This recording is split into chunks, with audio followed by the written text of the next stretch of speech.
Great. Hello, guys. Welcome back to the podcast. As you can see, we have a guest today. Hello. Introduce yourself. My name is Jesse Michel. I'm a developer. I've been a pro athlete in my life. Just about done it all at this point. Happy to be here. Happy to be talking to you. Yeah, it's great to meet you. Before we get into the conversation, we have weekly updates as we sent you. Do you have anything you'd like to say? Anything that happened to you during the week or the month? Or you kind of touched upon it today about this developing the brain. Oh, yeah. Messed up your job, but. Always just developer. So I got 6 projects on the go right now. I'm building in Uxbridge at the moment. It's going to be, depending on some factors and how the market stays, I'm hoping to get close to 6 million for that development.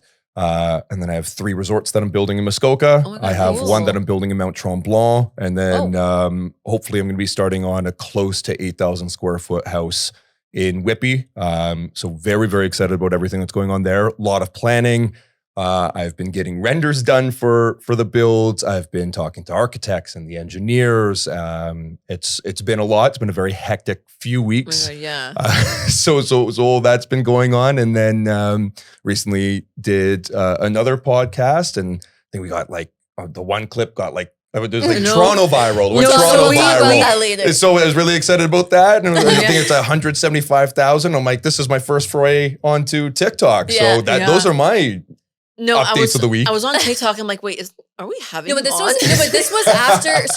So for the listeners, I was going to get into this after. We can touch on it again. But anyway, so we were talking about coming on the podcast. But after we talked to him, like she said, we were scrolling. My sister was like, wait, aren't we having him on the podcast? And it was viral. And I was like, yeah, holy shit. And we were just reading through the comments, just dying. But anyways, yeah, that was pretty cool. There's a very eventful comment section on a few of them. Maybe we'll get into that, I'm sure, later. That's on the docket. Oh my God. But anyways, seems like you're very busy, doing very well. Way too busy, depends. Sometimes I get lucky and it's a 10 or 12 hour day. But, if I'm not physically on the job site, there's always something that's going on the back end. There's always prep. There's always planning. Sure. And I do all the interior design. On everything as well. So jack of all trades. Yeah. I do it all, right? So I guess it's only fair for me to ask, what about you guys?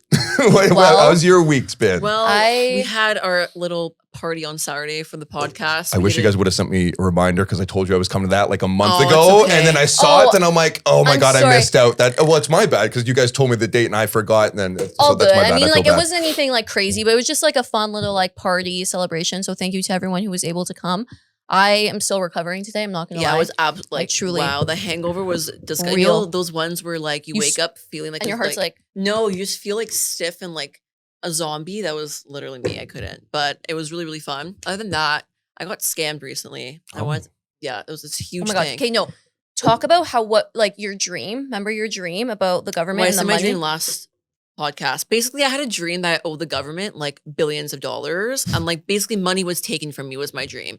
And I have this thing where my dreams are psychic. They come true, or it's a forecast into the future. It's super weird. So literally a week later, kind of my fault, I fell for a Rogers scam and gave out my Visa number. And then I realized I don't even pay for Rogers. My phone's not even with Rogers. Yeah, don't even get me started. I was gonna be okay, I could totally understand my how it Wi-Fi could with happen. Rogers, but okay. She's like, wait, do I pay the Wi-Fi? I don't pay the Wi-Fi though. So you don't pay the Wi-Fi bill. I don't pay the bill.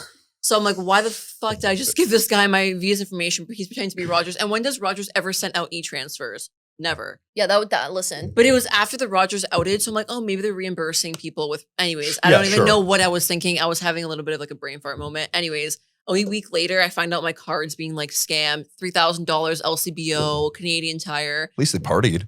I mean, thank God my car has a limit. I put a limit on it so that doesn't happen. But it was a crazy, very stressful week. I ended up getting credited back, thank God. But amen. Well, I mean, yeah, that was my That was crazy. Yeah, me and my mom were really. But anyways, I got stung by a wasp, so that's what happened to me this week for the first time ever. Eventful. So not as eventful as you guys, but that's pretty much it. Yeah. I'm gonna take out my notes here because we want to talk a little bit more about you. Sure. Hey. So what I thought was really interesting, just scrolling through your feed, and that's all we really have nowadays is Instagram. That's you kind of get to know someone more. Yeah. But also based on what you told us, you were a pro athlete, right? And now you're a full-time just entrepreneur, I guess. So we kind of want to know, like, a lot of what we talk about on here is like how people got to where they were, right? Like they either, I don't know, went to school for something and now they like own their own business or whatever the case may be. So what was it for you? Like, what was the thought process there? Like the kind of like the trials and tribulations of how you got to where you are now. Cause I can't imagine it was just like, I'm an athlete now, I'm a developer with like $6 million, like, you know what I mean? Resorts and this and that. Like it couldn't have been easy. So we kind of want to know a little high level process there. Yeah. I'll kind of give you the long and short version. I'll try to condense it down and then we can get into anything that you want more details on. So I guess I'll start from when I was born. Sure. Which sounds crazy, but because I am in a family business, so it does have some context. So my extended family's business, my father was partners with 4 of his brothers on Raglan Industries, which was one of the largest tractor trailer manufacturers in North America. They did a lot of mining equipment, really big contracts. I think that about 180 staff at their pinnacle. And then they had me, my parents. And my father made the decision at that time to part ways with his family business. And we were in a period of flux.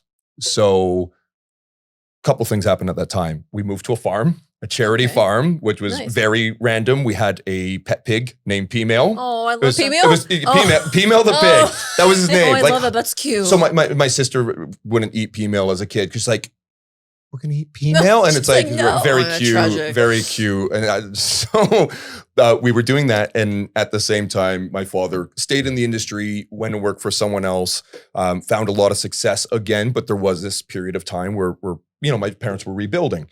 During that time, my dad saw an opportunity in repossession because you sell someone a trailer and they don't pay for it, so I can take it back to someone else and hey, I'm making double the profit here. Right. So he started doing that and he's like, okay, well, I need a place to store all these repos. I don't have enough space.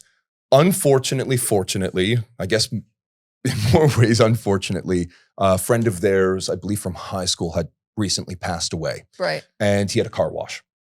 So my dad's like, hey, this is a good amount of land. I can buy it. It's a good price. And, he's helping the wife out. She has a business. She can't run it. She's not wanting to run it. So he gets into that. And my family spends a long time in car washing. Now, the good thing about my father's background in the manufacturing sector is like so much of the stuff that he learned from back then is what we're using now.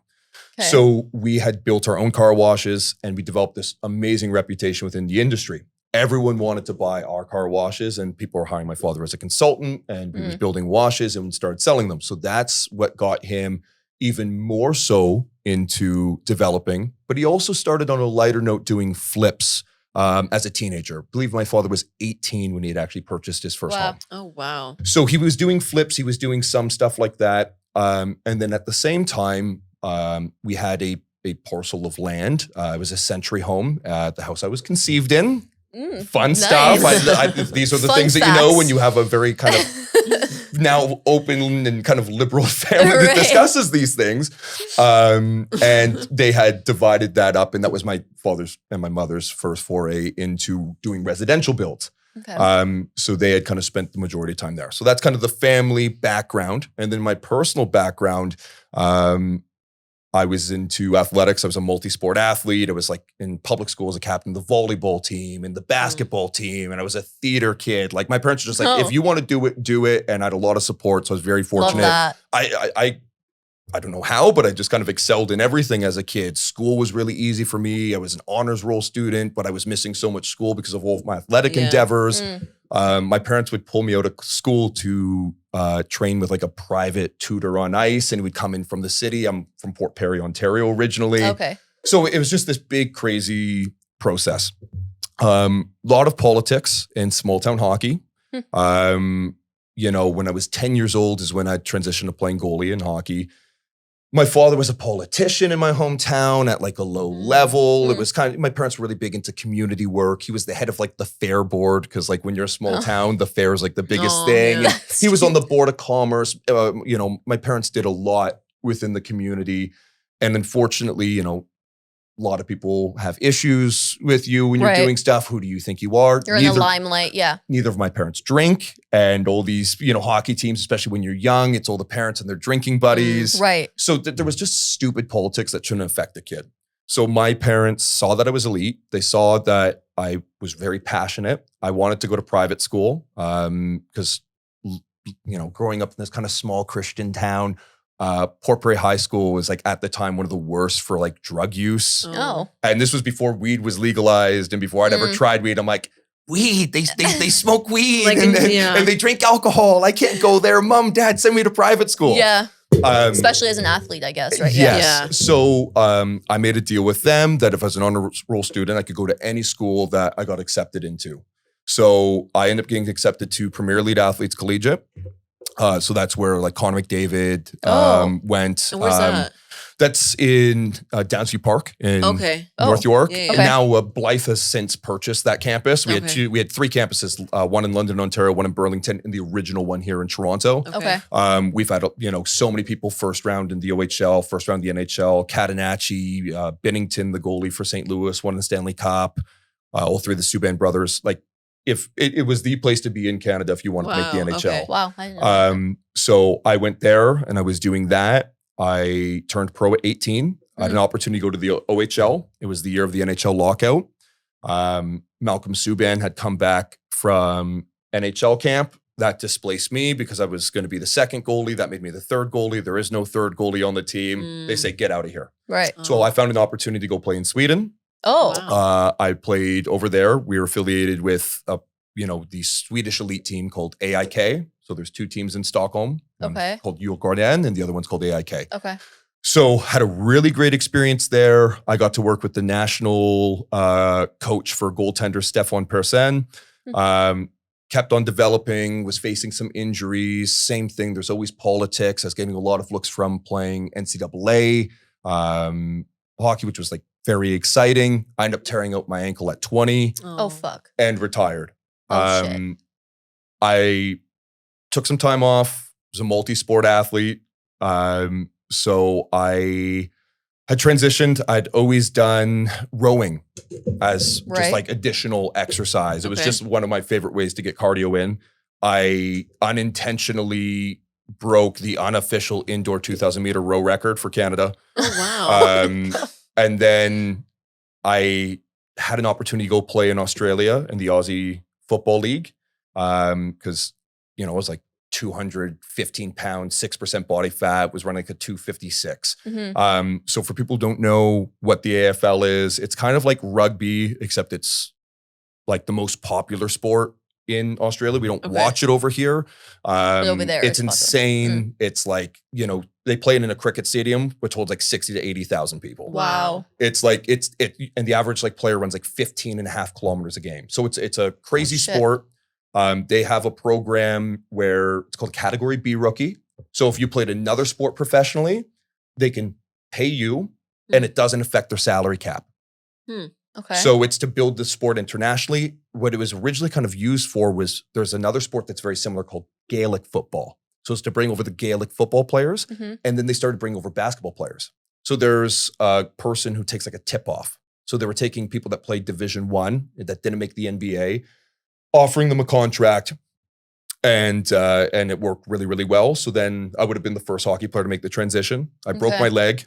I was out for 2 years. Wait, this is you broke your ankle and your leg. No, so that ended the AFL for me. I was training here. COVID was just starting to happen. I couldn't get over there. I was training here, snapped my leg. Oh, Holy my fuck. God. 3 reconstructive surgeries. I think I had like 11 or 12 screws in my leg, a plate, and then I had to do an adjustment to the plate, and then we ended up taking out all the screws and the plate. So that, and then that's not even the end of the athletics, because the whole time recreationally, I kept playing hockey, but not as a goalie, because the nature of my injury as a goalie, I couldn't butterfly. So that's like when a goalie goes on his knees. Yeah. I couldn't do that anymore. But I took a couple years off and I missed it. And I just started playing out. And a lot of my friends were playing ECHL or Division I or OHL or, various different levels. So I was playing very high quality skates. And then after I got better from my leg break, I had an opportunity to go play in Israel professionally. And then that led, I have contract offers right now to still play hockey. I'm just too busy. So Wow. I've retired on kind of my own terms, not because of an injury. Right. So I could, go play in Germany, I could go play in the States. I've spoken to a number of different teams and have a really great agent. Unfortunately, /fortunately, as most things are, business is just very, very good right now. Right. And it's just been getting better and better. So what's the that's the athletics part of everything. Yeah. But and then there's the entrepreneurial side of things, I suppose. So you're still, just so that we're caught up, you're still technically Yes. in the athletics game. I'm now retired, but I just finished my last season in June. Okay. Of being a this pro is athlete. very fresh. I just Yeah, finished. So I just won a silver medal in Israel, Nice. playing against some of the Congrats. best, Jewish players from the United States, Russia, Canada, Israel. So really awesome league that they have over there. Guys have NHL minutes under their belt, AHL minutes, KHL. So some of the top leagues on earth. So I'm just a fighter. I'm a big guy. I'm on a diet. So I'm at like 225 right now. But when I was playing there, I was like 245 pounds. And my job was just to hit people and punch them in the face. Wow. Well, And I'm good at that, surprisingly. it's been working for you, I guess. You're good. So, and then into the entrepreneurial side of things and the transition, because it's been an interesting road of kind of bouncing between entrepreneurship and athletics. So my first entrepreneurial endeavor, I guess, that got my feet wet was in high school.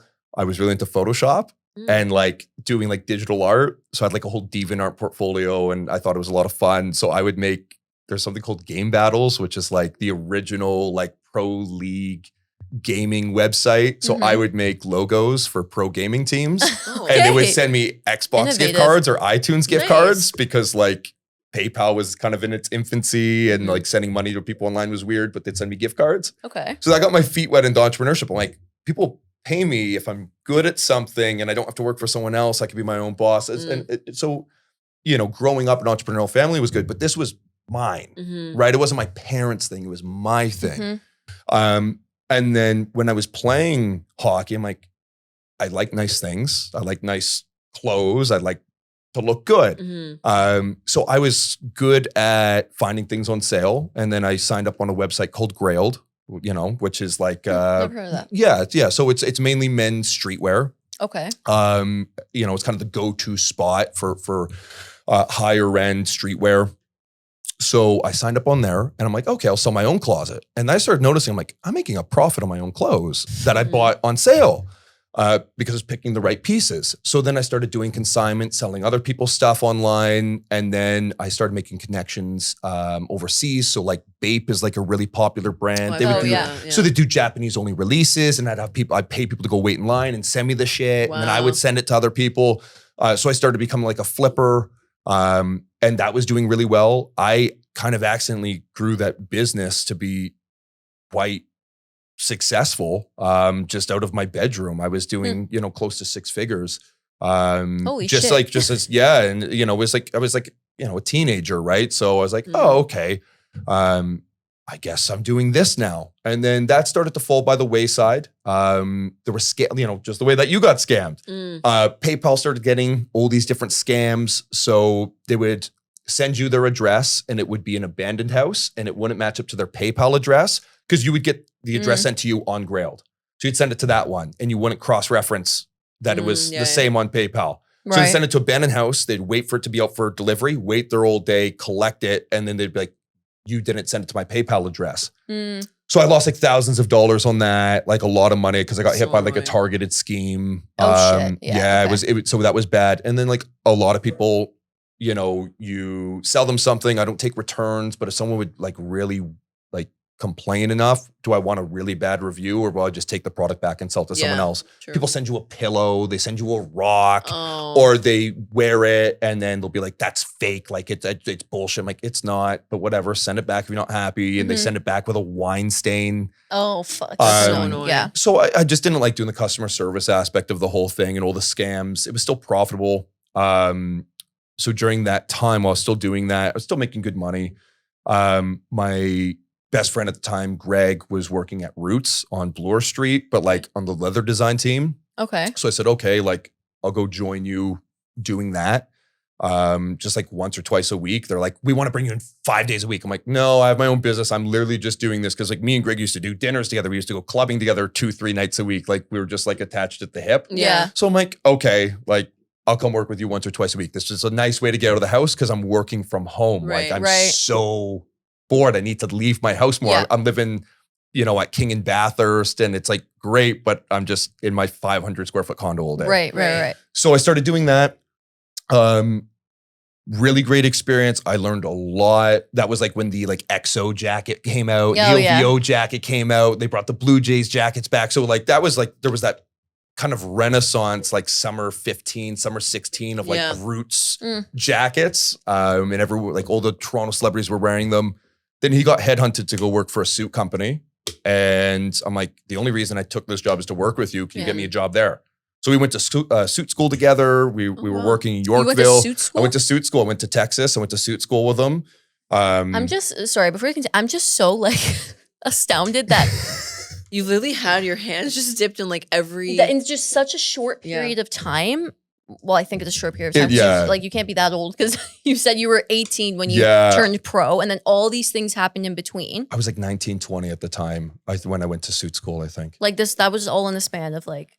Yeah, it's all been very compact. So I went and then like, we started learning made to measure and sourcing. Like I learned so much about making clothes. So right around that time, drop shipping became a big thing. Tried my hand at that, lost money, didn't know what I was doing, learned a ton of lessons.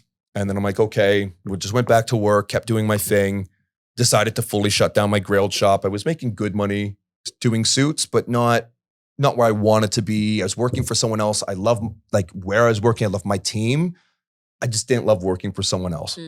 So I took a risk. My GM there was amazing. Her name's Krista. She's left the industry. She works as a consultant now. And she's like definition of a girl boss. You know what I'm saying? Like just like kills the game. And I wanted to have a conversation with her and say, listen, can I leave for a couple weeks? Let me focus on this. If I can't launch it, I'd like to have my job still, but I'd also just like, call it vacation time, call it sick leave, call it whatever you want, but I want to maintain my job. Unfortunately, she was away. I can't remember the exact details. I don't remember if she was at the European office for like a month doing training because like they were expanding her duties at work. But for whatever reason, the GM from New York was covering our shop. Okay. And he was an asshole. He would yell at me it's one of those. Constantly in front of my coworkers. I have Lyme disease. Okay. Sometimes I can get fairly sick and have some different reactions, and it's too much to even get into. But during that time, unfortunately, I was going through some health things, and I won't get into too much detail, but I was spending more time than I'd like to in the washroom. Okay. And he basically told me if I take another washroom break, he will fire me. And I'm like, I called him out. I'm like, that's illegal. You cannot tell me when I can and cannot go to the washroom. I'm a fully grown man. I'm an adult. This is violating my workers' rights. He just didn't care. And then I'm like, I didn't really want to ask him, but I'm like, the iron was hot. This was the time that I couldn't wait 2 more weeks. It was the perfect time to launch. So I sat him down and he's basically like, no, I can fire you or you can quit or you can stay, but I'm not giving you time off. So I gave my 2 weeks. And then 30 minutes later, 15 minutes later, started screaming on the floor again. So I walked out. I stole my suits from work. Thanks Suit Supply for the free suits. And I started my own thing. And I brought one of the other employees with me. He was just graduating high school. He was from a Venezuelan family that had immigrated here. He's a good kid and he had a good head on his shoulders. He's very entrepreneurial. I kept 100% ownership of the company and I brought him on and we just hustled. We were working like 18-hour days. I started, I was one of the first people I would say to run a successful micro-influencer campaign. I had more than 50,000 micro-influencers who signed up, who were paying customers. So I kind of helped to pioneer that in the industry. I think it's really gotten away and I think it's turned into a scam now. What my whole kind of shtick was, and I didn't touch on this earlier, but I'll touch on it now. So I had modeled for a few years. It's something I fell into because of hockey, and I worked in Italy, and I worked in Greece, and I worked with D Squared and Diesel. This and is Club all Monaco. still between this time. Yeah, so this was when I was playing hockey in my last little bit. I was in really good shape, and I met some people who were influential in the industry. So I had the opportunity to go and model, and I made some really good money doing it. I worked with some really great brands.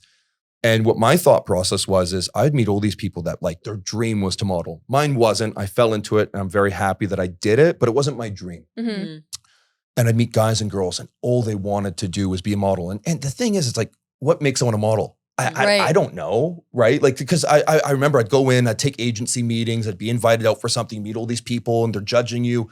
Why is it that you might think that I'm a great model, and you might think that I don't have what it takes to make it, right? It's just all bullshit. Yeah. It's all bullshit. And especially in today's market, it used to be you can't be too big or you can't be too tall or too short. Inclusivity is what's in. Yeah. So what I thought to myself was, who am I to tell a woman? And I'm not some crazy far left feminist, but at the same time, like, who am I to tell a woman whether she's pretty enough or not to be an influencer for my brand or to model for us? So I made a commitment to feature every single girl on our Instagram, Facebook, email, website, any way that I could. I'll feature on at least one. Right? Because it worked great because people could see their actual body type on the internet. And this was 4 or 5 years ago now. So don't get me wrong, it's been a thing for a while. But it was just starting to become more and more acceptable at that time. I'm not going to say I started that trend, but I will say it was definitely an early adapter, right? Like you think of, like the Polys of the world that are still only showing. Oh my God, when I shop at Poly, the same model. Yeah, right. And no offense to them. They have a great product. They have a great brand. But I could imagine if I was a girl and I'm a size 6, I'm a size 8, whatever, and I'm looking at this, I'm like, well, that's not me. Why you don't even want me to be your customer? You're ashamed to even. It's like that toxic boyfriend that's ashamed to like bring you out on a date or bring you in public. True. You know what I'm saying? Yeah. True. So I'm like, I'm not going to be that guy. I'm going to be the one that's going to show you off, make you feel pretty, and tell you that you're beautiful. Right? So that was huge for us, and we grew the hell out of that business. I mean, within a year, like I'm talking like real money, 7-figure revenue. Wow, nice. Wow. Like so, it got really big, really quick. And there was so much that was going on in that space, and I really appreciated every moment of it. But it's tough. I think we had about 50-ish staff at any given time. It was difficult managing all that staff. Fashion attracts a certain crowd, a certain type of worker. I found it difficult to have people that were particularly motivated. And the fun part's the design. That's the part that I love. Right. The difficult part is being customer facing. I don't want to go through hundreds of customer emails and deal with logistics and the orders. It wasn't my forte. And Andreas, the gentleman who I brought in to work with me, that was his forte. Fortunately, at that time, again, also unfortunately, he came to me and said, "I'm going to leave. I would like to exit the company." And don't know whatever happened to him. We stopped talking after. This was when that's kind of sad. Yeah, this was when like the whole like day trading thing was really taking off. And he had just gotten a Range Rover. Like he went from, not doing very well financially to making a real paycheck fresh out of high school. Yeah. And I think he got a little overconfident. Once again, not bad mouthing him at all. I kind of saw myself as an older brother to him. And I said, "Listen, brother, like if you don't want to be here anymore, that's okay, but let's find a better plan for you." And he went and he made this decision. For all I know, he could be a billionaire right now and laughing at me, being like, "This was the best thing." I can't speak to whatever happened to him, but I hope that he's doing well. But during that time, I lost my operations manager. And then I lost my general manager, who was a friend of mine from high school. For 2 weeks, she didn't do any of her work. I do kind of every 3 weeks, I do a meeting. She had a few hundred customer service emails that had been sitting in her. So there's people, like you've ordered something, but like, why won't these people get back to me? What is this, a scam? Oh, yeah. Hundreds of people were waiting for her reply. Oh, it's annoying. And I lost the 2 most important people in the business. Your right hands, And at that time, close to that time, my parents had come back to me and said, listen, like we're impressed. You've really made something of yourself. And you know, I was in the family business at different times and helping out and, you know, writing reports for them and presentations, helping with construction, sitting in on meetings, whatever needed to get done. And it just didn't seem like there was any space for me to grow within the company. Mm-hmm. And it's tough, you know, I you know, my father had a family business and, you know, with his brothers, and there's ups to it working with family, but there's downs as well. Mm-hmm. And I just didn't know if I wanted to potentially have that friction with my family because we're so close. Right. We hang out all the time. We're very close. When I was gone playing hockey overseas, my parents would fly out to see my games. We'd FaceTime multiple times a day. You didn't want to cause that any friction. Yeah. Exactly. I didn't want any strain. So, yeah, I thought about it for a while, and I said, I don't know, I'm making pretty good money doing this. Let me see if I can do both. Like, let me try to come back into the company. And I couldn't manage doing both. And we came up with a plan for me to take on ownership. And I said, okay, fine. Of your parents' company. Yes. Okay. So I decided to back away and from the women's fashion company I had at the time.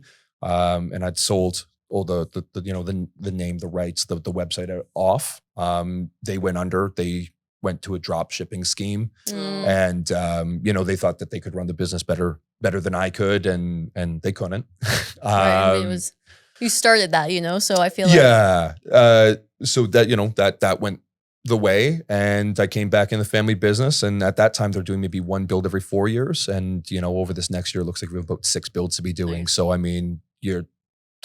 just an absolute hundreds and hundreds and hundreds of times more right.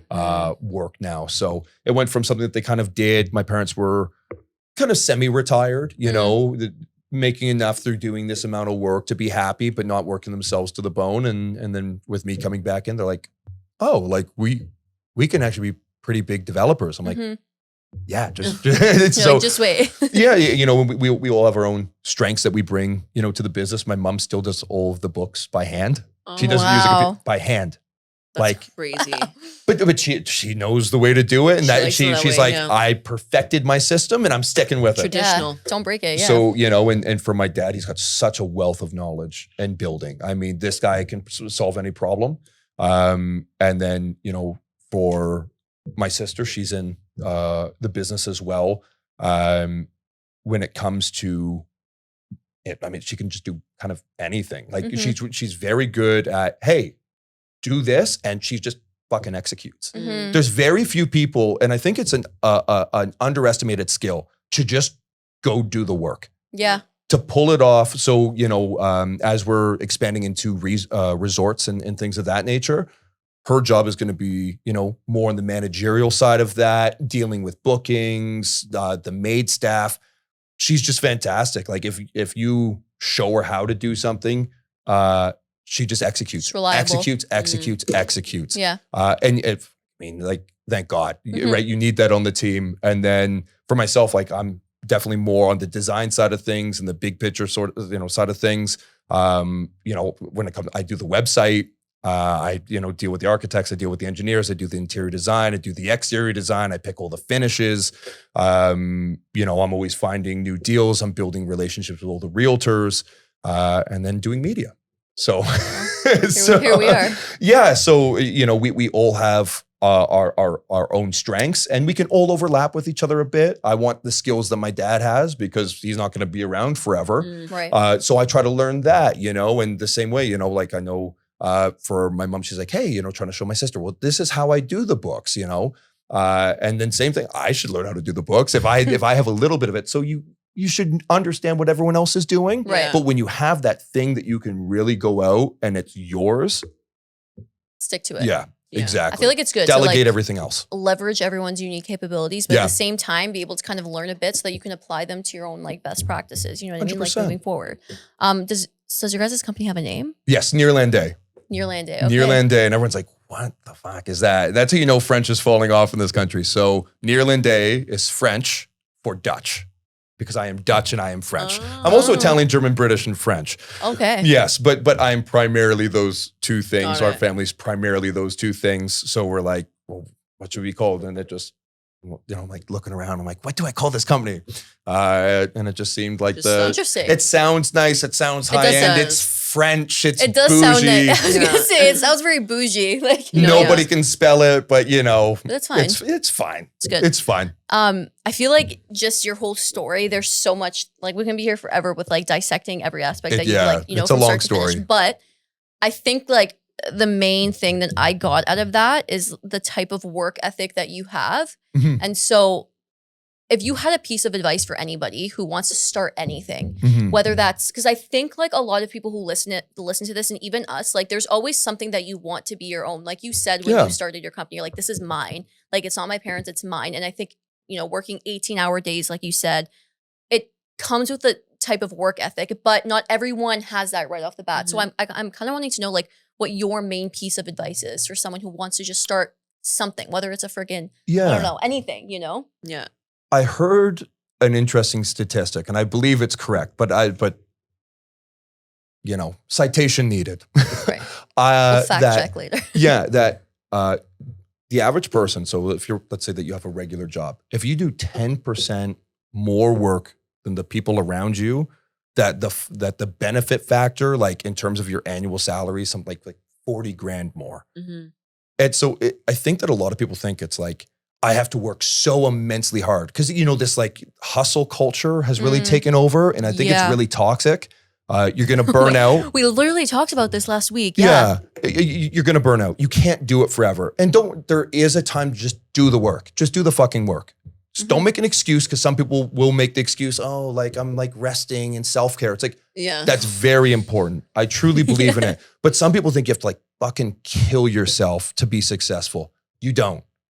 Just work a little bit harder than the person beside you. Work a little bit harder than you did the day before. If you can go to bed at the end of the night and be happy with your effort, perfect. And if you fail, you didn't fail. There's no such thing as failure. There's a lesson learned, right? Failure is a mindset.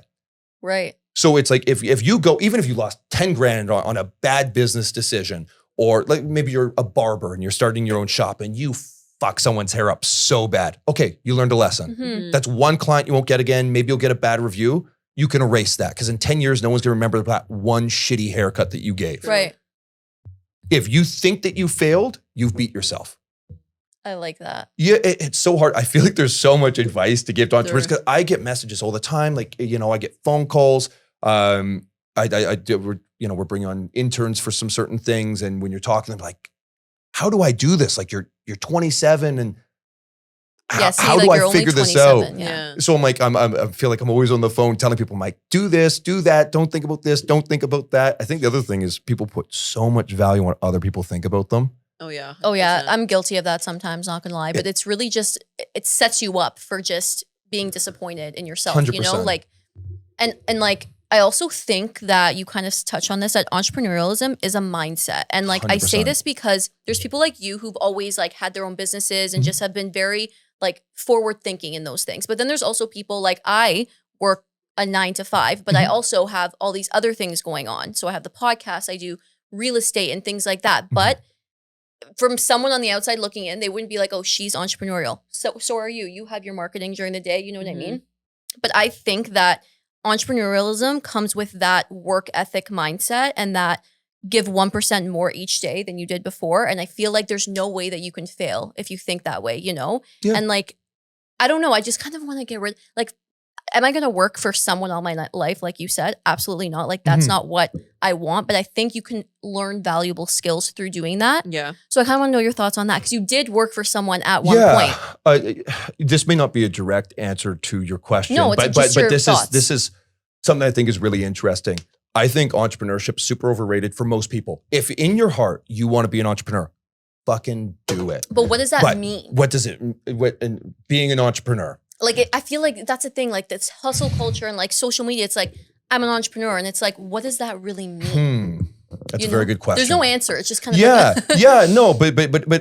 being food for thought. but you know what? It is a very good question. Give me a few seconds. Let me because I want to stew on it because there's a good answer to give, and I want to give a good answer, not just a lackluster one. We'll pull a sound effect during this time. You can play the Stand by. Yeah, you know, I'm gonna have to. I think I agree with you. It's definitely a mindset. I think that there's certain people that, you know, like I think a classic example. I talk to real estate agents all the time. Some of them consider themselves entrepreneurs, even though they work for someone else. But it is a very entrepreneurial business to be a realtor, right? Because you only get how much you put in. Yeah, because you are your own brand, but you're also someone else's brand. And you're working for clients, but you're also, it is your schedule. No one's really taking it a task. It depends on the brokerage that you're in. Technically, I guess on paper, you'd look at someone who's a realtor and be like, you're not really an entrepreneur, but you can be. Yeah. Right. And then there's other people who are kind of technically an entrepreneur where, I have a family member who, I don't want to get it wrong, but I have like over 100 people in my family. Okay. By the way, I'm like the 67th Comes with grandchild. a European. It's insane. Yeah. Like, you know, my dad's one of 9. Oh, wow. Yeah. So, but one of my family members, they do like goat soap. Okay. That's actually That's very, a business and they make good money, right? Doing it. But I don't think, if you ask them, I don't think they'd say, I'm an entrepreneur. I think that there's someone who has a farm, had a great idea for a product. They love doing it. It's social. It's fun. But I don't know if I asked that family member, do you consider yourself an entrepreneur? I don't know if they would say yes. And that's not me discrediting them. I just think that they kind of say, this is a fun business for me. It's a hobby business for me. So it's one of those things I think has a very loose description. It's a very loose job title. Yeah. No, I agree. Yeah. It's just like, it's not even like a really like question that needs an answer. It's just been so, I don't know, like romanticized almost, or even just like, so much, too much. On social media, it's like, holy fuck, it's like day in the life of an entrepreneur. And it's like, what do you even, I don't even know what that means. But it seems like someone like you, it comes with the mindset. Like I've said, like it's the work ethic mindset. It's that hustle mindset, but not working yourself to the point where you get burnt out, because you need to be kind of smart enough or like be able to realize where to draw the line, you know? I grew up around it too. So, you know, you kind of get it by proxy. Nurtured, even if you're not directly paying attention, it's always in the background. I remember like my dad being on business goals. We had an office in my family home with like the French doors and a couch. And I just like lay on the couch when my dad was on business calls just to hang out with him. And like you just kind of what you've been used to. Seeps in to you. But one of the things I think is interesting is a lot of people will be like, I've dreamed of being an entrepreneur since I was a kid. And one of the things I think is really interesting, because I had this conversation recently, I'm like, a lot of kids wanted to be astronauts. Yeah. Right? But then when you grow up, maybe you realize like, oh, like the amount of G's that I'm going to be under is going to be insane, and the physical requirements, and then the mental requirements. Like they're looking for like the top person from Harvard who also happened to be a fighter pilot, who then said, you know what? I want to be a surgeon. Like the criteria for it's so insane that the idea of it's like really romantic. It's like, and the other thing is too, is from when we were kids in the 90s and stuff, it was really hard to get good information because the internet was kind of around, but not everyone had computers in their house. Like I had a computer in my house, but I'd say maybe half the kids, more than half the kids, didn't have computers in the house when I was young. I'm also from like rural Ontario, right? But it wasn't super common. So if you want to learn to be an astronaut, like when I was a kid, I wouldn't even know who to call. I wouldn't know where to start. I wouldn't know what to do for college, or is there a camp I can go to? How can I start prepping? Right. But nowadays, if you're a kid and you legitimately want to be an astronaut, you can really plan that out. Yeah. You can really figure it out. Your access to that information is so readily available. But I think one of the things that people also realize as they get older, they're like, maybe once I actually learn the reality of what it is, because the idea of it is, I'm going to be famous. I'm going to be, I'm going to be up in the stars. I'm going to see this beautiful view. But once you actually find out, oh, they're doing experiments up there, and it's much more scientific, and I'm not going to call it boring. It's an exciting field, but there's a lot of stuff that's very mundane. It's not just putting on the spacesuit and exactly. just like, you flying up in the rocket. You know, it's interesting because like I know people who are in business and marketing, and they work for Fortune 500 company. And they can't even imagine being an entrepreneur. Maybe 95% of them don't want to be an entrepreneur. And I think it's different by industry because in fashion, when I worked in fashion, every single one of my employees wanted to have their own line. Yeah. Right? Which I think is really interesting. And then when I talk to my trades on my job sites, someone who works underneath someone else is like, oh man, one day I'm going to be the top dog. I'm going to be whatever it is. I'm going to be I'm going to own the framing company. I'm going to be the electrician. I'm going to be the guy who owns the tile company. Right. And so I think it's different by industry, which is really interesting. And then you see people go and actually do it. Then they realize like, oh shit, before I had a stable paycheck and I didn't have to like go out and source all these jobs. It's security over. Yeah. And so I think that like my big thing that I try to push on people now is what do you legitimately want out of life? And just go do it and don't apologize to a single fucking person about it. Like my big thing is if you can sincerely go to bed at the end of the night and feel good about yourself in any way about anything that you're doing in life, whether it's your entrepreneurship or your relationship or your communication abilities, or you got in a fight with a family member and you resolved in the way you want, whatever it is, if you can sleep good at night, you're doing something right. So if you don't have that feeling right now, reevaluate whatever the fuck you're doing, figure it out, look for the resources online. But that I think is the biggest marker of success in life or future success in life.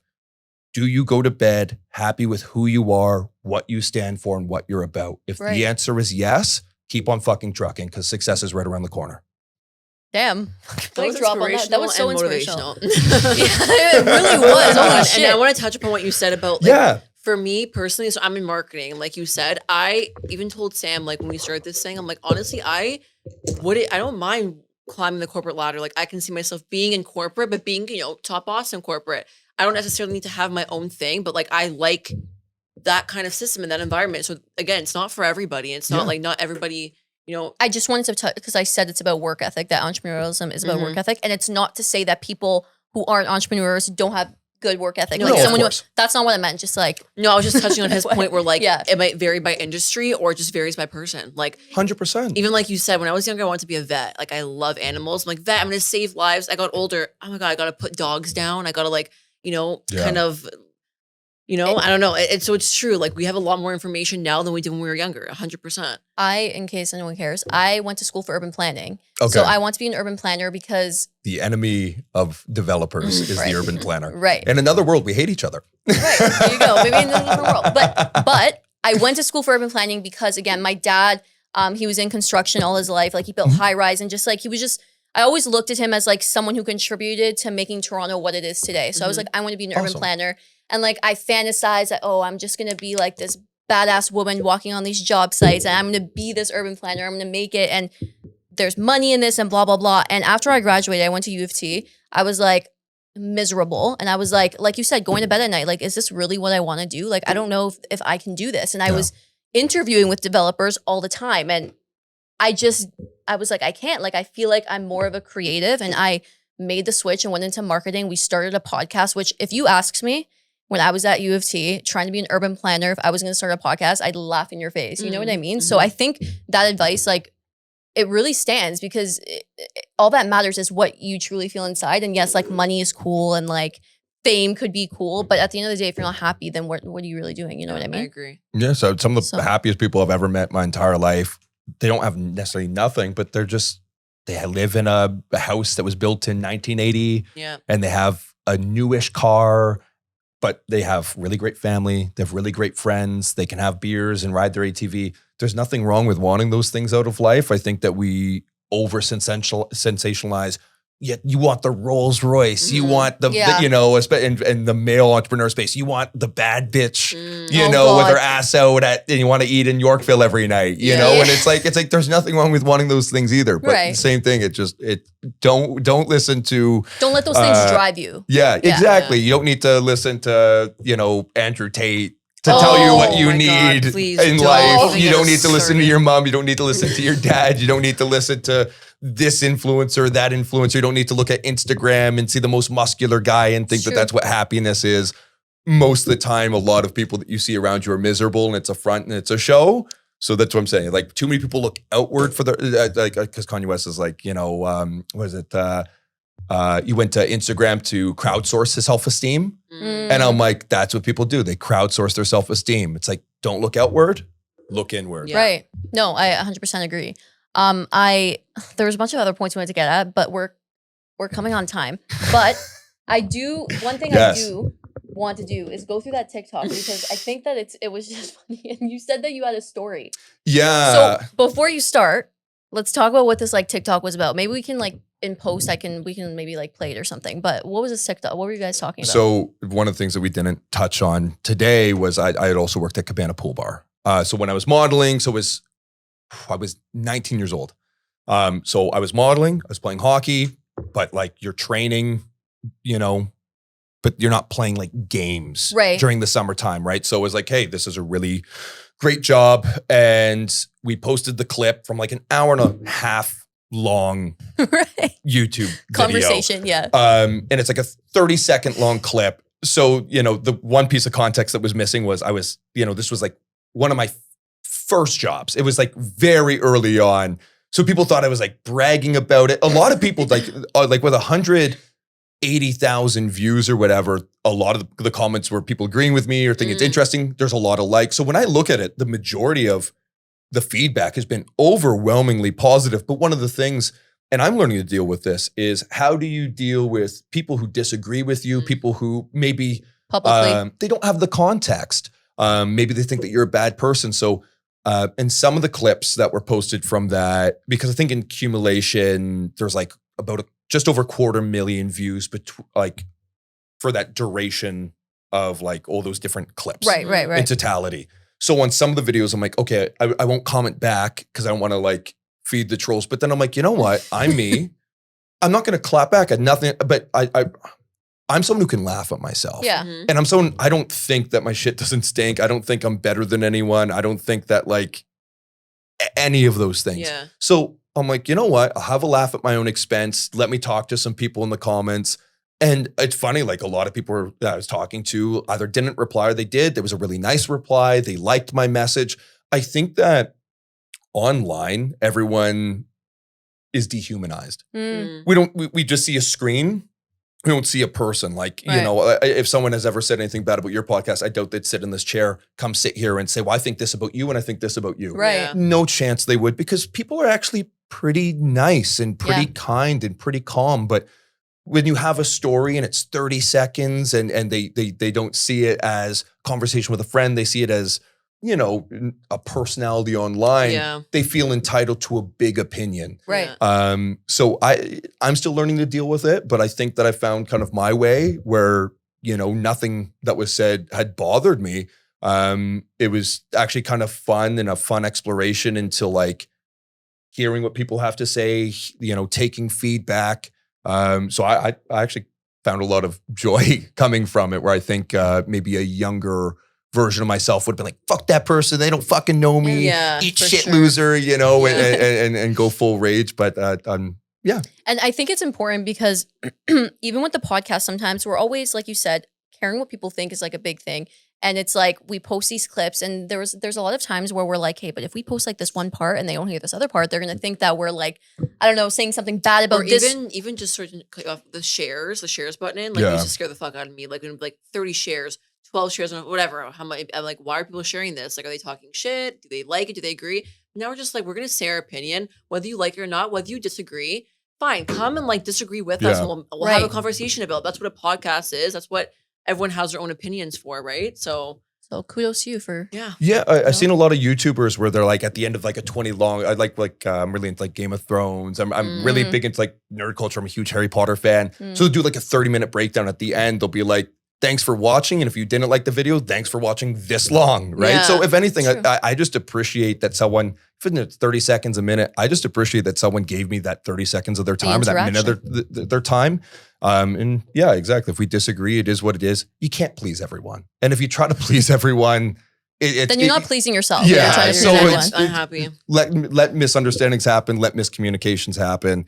If someone hates it, whatever. Like I said, Let I it feel be. good about myself. Right. Love that. There you go. Well, on that note, thank you so much for coming and talking with us. I do want to say, Oh. maybe we can have you on again because there were some things that we didn't get to touch on. Like we really wanted to talk about women in sports, and I know a lot of people have. I was looking forward to that. I know. Yeah, I that's know. a huge one for But I think that could be an episode in itself. True. Talking to a pro athlete, technically still pro athlete, about women in sports and like the whole thing surrounding that. Because we've had multiple opinions, but we never had an athlete. Yeah. A male athlete. I play soccer, so I'm a woman in sport, I guess. And like you're a pro athlete, and obviously you are surrounded by athletics. You're surrounded by that culture. So our main question, politics behind our it. main question was, why do you, as a male athlete, think that women don't get paid as much or don't get as much view time or as much respect as men? You know what? Let's just quickly go into it. Yeah. Let's give it 6 minutes. Go. Okay. Yeah. So I have some very hot takes on this. Let's do it. I'm very supportive of female athletes. I honestly think if you gave me control of the women's hockey program, the pro hockey program, it would be a success because I feel like so much of it is just mismanagement. Right. So I'll give you a really good example that I had learned from my time discovering Australian football. Okay. It's very successful. It's growing in an immense way over there. What are they doing? So let's look at blueprints of leagues and institutions that we know do well. I'm going to leave volleyball out of it. But tennis, I have a lot of friends that play tennis. One of my very good friends, Ria Verma, she is playing for Louisville. She's a fantastic athlete. I know a lot of female tennis players.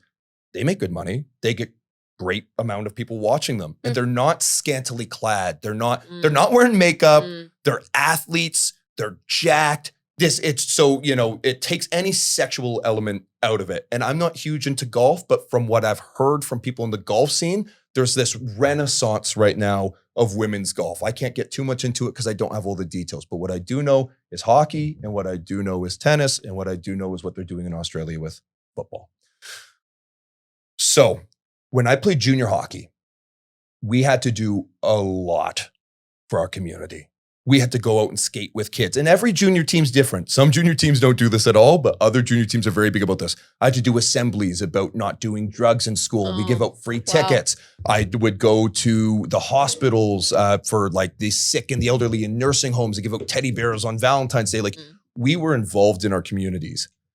What the women's Aussie football league is doing is, and they do it in the men's league too, they go like constantly every day to local practices.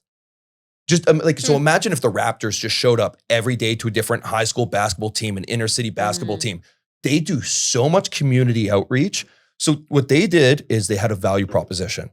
So if you wanted to go watch the Toronto Maple Leafs play, it's a fucking shit ton. You want to bring a family of 4 to watch a game, you're spending easily $1,000 plus parking plus food. It's ridiculous. And that's for the worst seats in the house.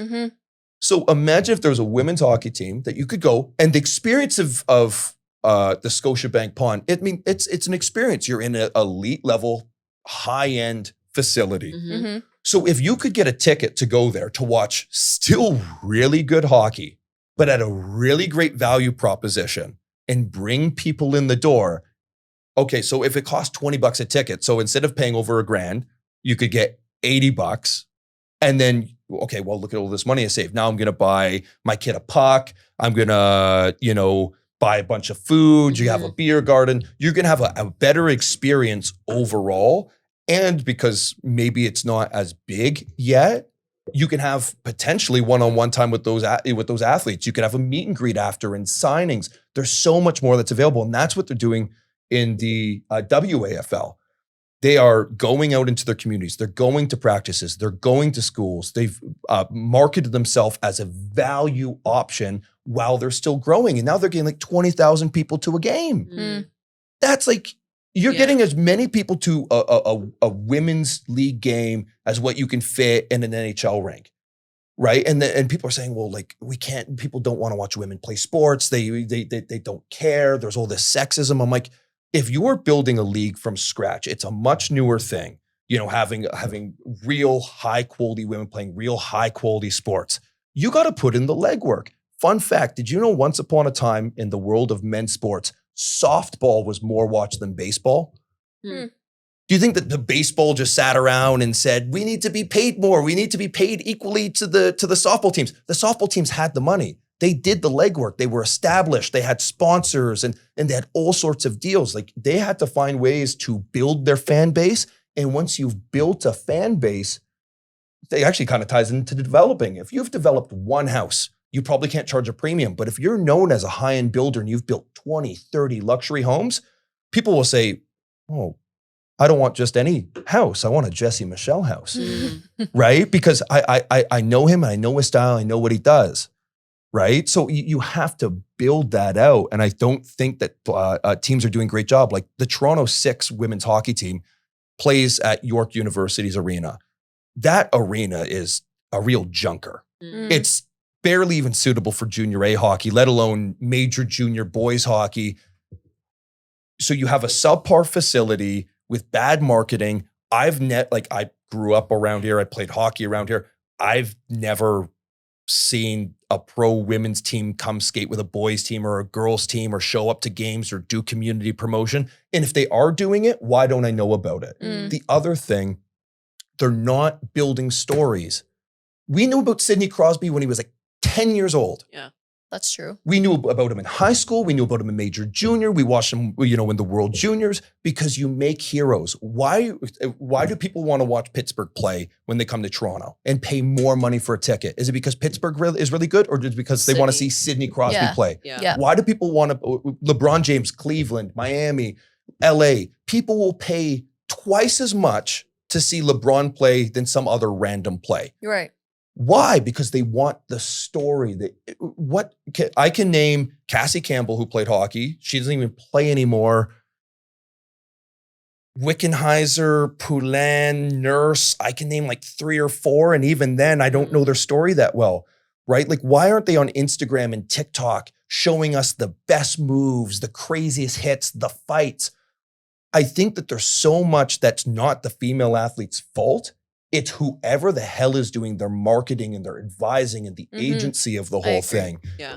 Women's sports can be just as exciting. And I don't mean as an insult to call it a value proposition at first, but if you're a new professional team in men's sports, if there's a new sport that's coming here, if the AFL, Aussie Rules Football, started a league in Canada, they would have to kind of position themselves as value too. How are we going to get fans to discover us, to watch us and care about us?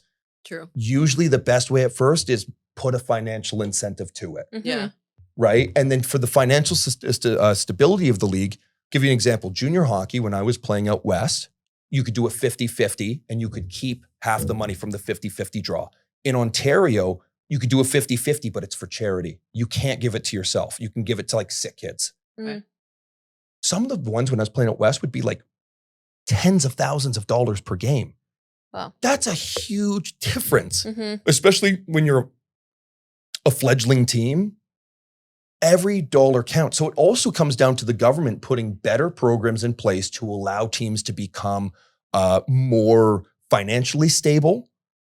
Like I think, I've watched a couple WNBA games recently on TV. I was at Boston Pizza recently. I looked up, I'm like, okay, like these people can shoot a 3 ball. Like the few of them can like really. It's not the like technique and like the skill that's in question that you're saying. Exactly. And the other thing is too, is, I see from some female athletes like, oh, it's sexism. I'm like, more than half the earth is women, right? So it's like, and you see like, for example, Buffalo Bills Mafia, crazy fans. Like you go to a game, wouldn't you say it's like about half the stadium is women? Right? So I also think,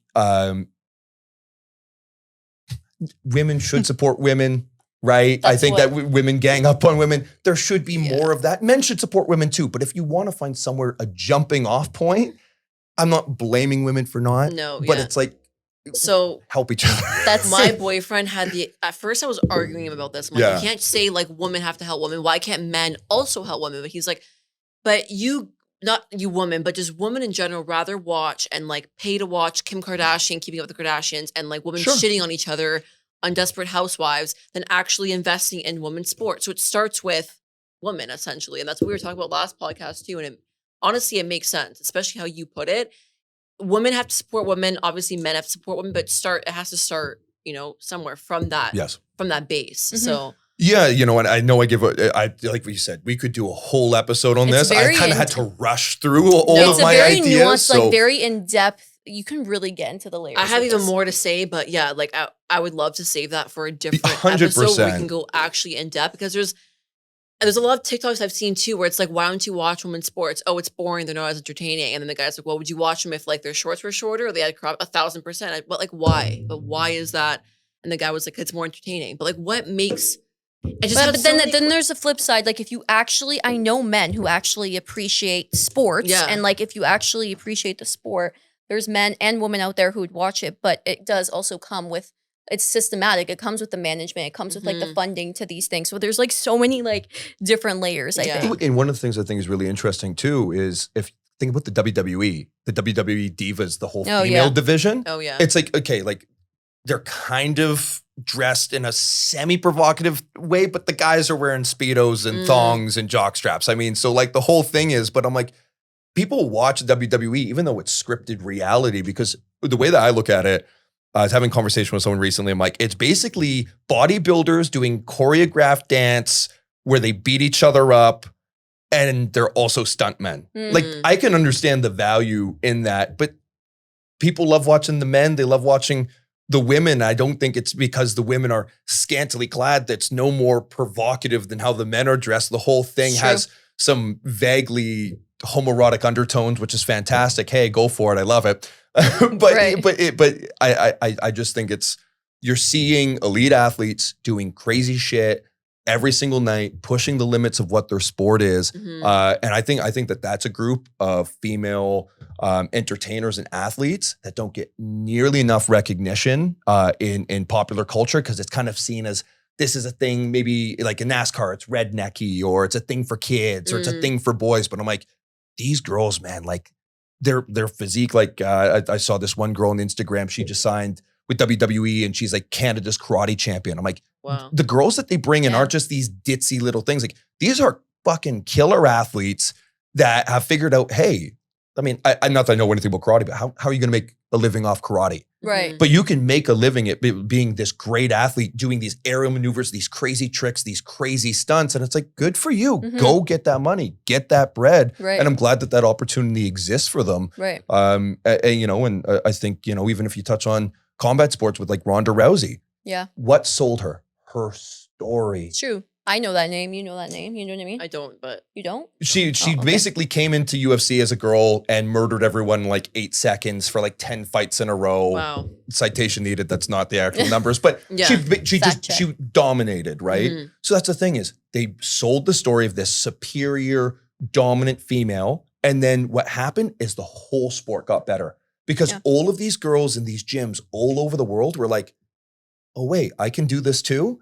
And she broke through this glass ceiling. And that's the other thing. Like I was saying, the story is so important.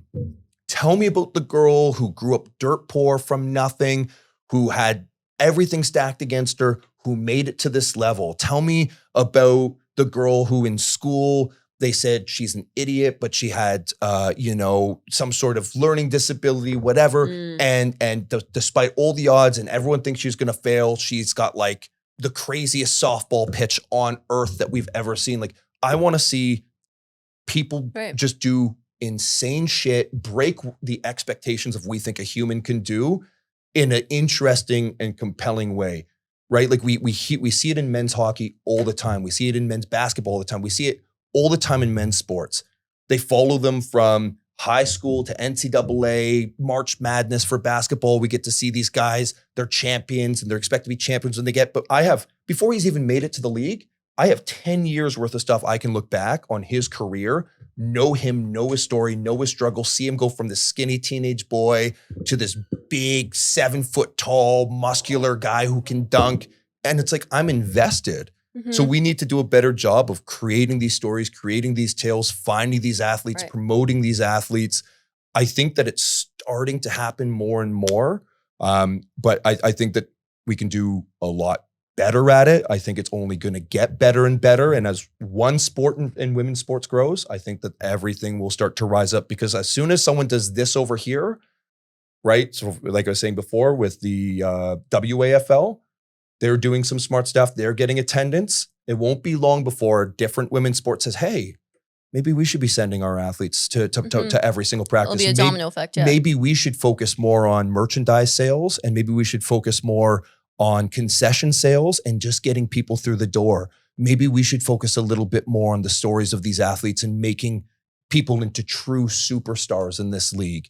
Maybe, you know, whatever it is, those things are going to trickle down to everyone else, and then they're going to do it. And then someone else is going to have a slight modification, a slight modification, a slight modification. Because there's games that happen in tennis now, 10 years ago, and it happened so much where the women are being watched more than the men in some tournaments, right? Because sometimes you're like, oh shit, like this, the number 1 and number 2 in the world are going on in women's tennis. And then there was a fluky one in the men's, and it's number 7 versus number 105. It's like, I don't really care about either of those people, but this is the match that I want to be watching. Right. Yeah. So I think now that glass ceiling has been broken, where it's like, there are times when women are being watched more than men, that it's like, it's only going to continue. So, you know, go equality. I love it. Yeah. Right? We'll see it more. No, Right, no. it's great. I think I want to say more, but I think we can, like you said, we can come back and like touch on this Yeah. again. But 100%. that was very well put. So thank you for that. I rushed through it, but No, thank you. I no, that was- appreciate It was a Hopefully, fresh perspective. I was gonna say, it was there's a a new lot of perspective. opinions on there, Yeah. and like it's nice to have everyone's opinion, especially again coming from an athlete Yeah. yourself. Obviously, you know the ropes, you know how kind of the organization works and like Sure. networking. So that was a really fresh perspective. Thank but you. anything else quickly? No, I think that's pretty much it. We're on time. So thank you again. For Of coming. course. Thank you for having me. I appreciate That it. was a great convo. I think I learned a lot just in this like one conversation. So thank you for that. Hey, my pleasure. And yeah, that's it. So thank you guys for watching. We will be posting this on YouTube, TikTok, Instagram. So wait for us to tag you there. And that's it. Bye.